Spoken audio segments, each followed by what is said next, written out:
Good morning mga igat, this is Sheena, your visa DIY buddy and your friendly guide for PH immigration. Sir, visa po ma'am. Denied po kasi ako sa Canada, sayang lang effort ko at gastos.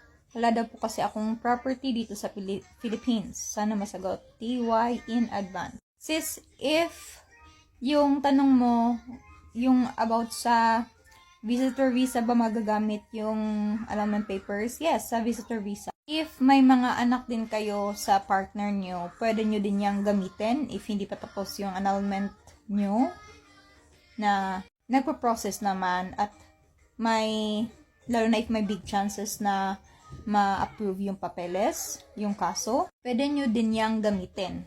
Basta hindi siya magagamit sa fiancé, of course, kasi kasal ka pa. Process pa lang ng annulment. No, I don't agree na if wala kang property, wala kang lupa, wala kang bahay, wala kang any properties, hindi ka makakakuha ng visa. Hala, yung anak ko, nagsisinger na naman siya.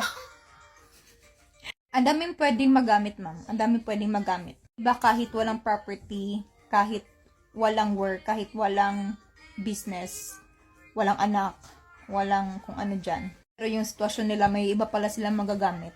Hindi talaga yan eh. Depende talaga yan. Yung iba naman, alagaan pala yung mga lolo nila, mga pamangkin nila. May work pala soon or may work before. Tapos may savings.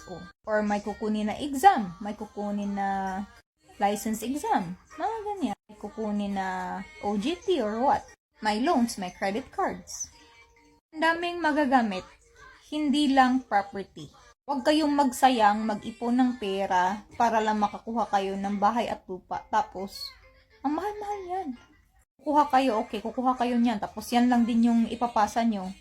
It's still not enough. It's still not enough.